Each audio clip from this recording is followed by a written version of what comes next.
Washington and Islamabad seem to be enjoying something of a honeymoon period in their bilateral relationship.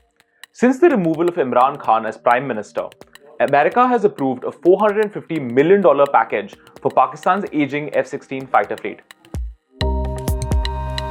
Top-level leaders from both sides, including foreign ministers and army chiefs, have met. An American diplomat used the term Azad Kashmir to refer to Pakistan-occupied territory in Kashmir. India has watched these developments with increasing concern. That leads us to ask a simple question. Is the US-Pakistan relationship back from the dead? The short answer is no, but the long answer is it's complicated. Let's dial the clock back a couple of years. The partnership between the United States and Pakistan has been on a weak wicket since at least 2018.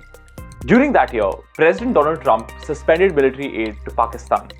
Trump, in his own unique way, called out the Pakistani government for doing little to fight terrorism. The United States has foolishly given Pakistan more than $33 billion in aid over the last 15 years, and they have given us nothing but lies and deceit, thinking of our leaders as fools. They give safe haven to the terrorists we hunt in Afghanistan with little help, no more. The relationship between Washington and Pakistan has gone from bad to worse since. Many thought that the end of the war in Afghanistan had ended the bilateral relationship.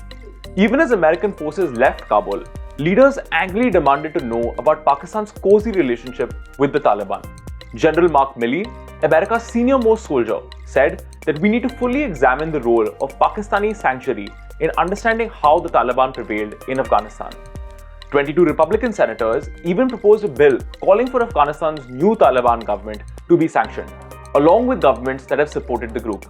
This bill also called for America to look into Pakistan's support for the Taliban. Needless to say, Pakistan didn't like that. However, that wasn't the end of it. Things took a strange turn when Imran Khan, who was about to be booted out of his job as Prime Minister of Pakistan, accused the American government of attempting a coup. This controversy was called Cablegate, and believe me, it is as strange as it sounds. Imran Khan used a confidential diplomatic cable sent by Pakistani diplomats in Washington to claim that there was a foreign plot to overthrow his government. In the end, the wild accusations didn't help his case. The Pakistan army was fed up of Mr. Khan challenging its power, and the people were tired of Pakistan's unfolding economic crisis. What his accusations did do was hurt Islamabad's relationship with Washington. This was confirmed when US Deputy Secretary of State Wendy Sherman visited both India and Pakistan in 2021. While she was in India, she was asked about her visit to Pakistan, and her response was clear. It's for a very specific and narrow purpose. We don't see ourselves building a broad relationship with Pakistan, and we have no interest in returning to the days of hyphenated India-Pakistan. That's not where we are, that's not where we're going to be. It seemed that Washington had made its choice. India was the more important partner when it came to economics, countering China, and fighting climate change. Experts assumed that Pakistan was now a second-rank priority. And that's why India has been so surprised by the improvement in the relationship between Washington and Shahbaz Sharif's government in Pakistan. The United States approved a $450 million sustainment package for Pakistan's F-16 fighters, citing their importance to Pakistan's role as a counter-terrorism partner. This has occurred in the teeth of opposition from India. Washington also hosted both Foreign Minister Bilawal Bhutto and outgoing Army Chief Qamar Bajwa. America also finally appointed an ambassador to Pakistan after a gap of 4 years. In a move that angered public opinion in India, newly appointed Ambassador Donald Bloom visited Pakistan-held territory in Kashmir and called it Azad Kashmir. This has sparked fears in India that the United States is up to its old tricks. Namely, Washington is playing both sides against each other. Some also speculated that this was a coded message to India. The logic went that if New Delhi could have a relationship with Russia, America is perfectly entitled to have one with Pakistan. However, it isn't so bad as all that. It's likely that both Washington and Islamabad have some very limited goals that they would like to achieve. Washington has primarily 3 interests in working with Pakistan. Firstly, it relies on the country for air routes to conduct over-the-horizon counter-terrorism actions in Afghanistan.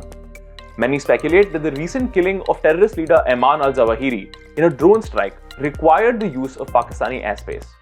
Second, America wants to prevent Pakistan from moving too far towards China.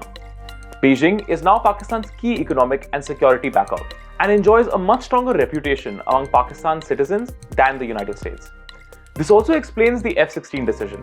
America may be providing a $450 million package only because Pakistan's Air Force has become reliant on Chinese weapons like the JF-17 Thunder fighter. However, American weaponry is still highly respected within the Pakistani military. That means that the United States still has some leverage over the Pakistani armed forces, who call all the shots in the country. Finally, supporting the current government of Shahbaz Sharif is the best of bad options. Sharif's government is being attacked by Imran Khan, who has cast himself as a crusader against the United States. Khan's return to office would precipitate a crisis for Washington's interests. That explains why the US has been so happy to speak to Foreign Minister Bhutto and Army Chief Bajwa. Both the incumbent government and the Pakistan Army will do everything they can to keep Imran Khan out of power, and that makes them a useful ally for America. For its part, Pakistan wishes to develop a broader relationship with America based on its need for an urgent economic recovery. The country is literally falling apart after a devastating financial crisis and a massive flood that has affected a third of the country. Pakistan needs friends desperately, and therefore it needs Washington. That explains why New Delhi doesn't really need to be worried about the United States and Pakistan. This was made very clear when the brief honeymoon in US-Pakistan ties was broken by President Biden calling Pakistan one of the most dangerous countries in the world. Islamabad was predictably furious. Similarly, the recently released American National Security Strategy does not make a single mention of Pakistan. The fundamental problem with the United States and Pakistan is one of mismatched expectations. Pakistan, which is a regular sponsor of terrorism and a close ally of China, cannot understand why the United States treats it so badly. They are happy to take US aid, back terror at the same time, and are furious when the Americans ultimately cut off aid. Washington is also guilty of blindness. Every US president believes that aid and military assistance, like the recent F-16 support package, can fundamentally change Pakistan. Unfortunately, every US president discovers that Islamabad's security services are too comfortable with terror and will not stop working with China to undermine American partners like India. Washington's latest move towards Pakistan recognizes this fundamental reality. The US-Pakistan relationship is now simply a marriage of convenience.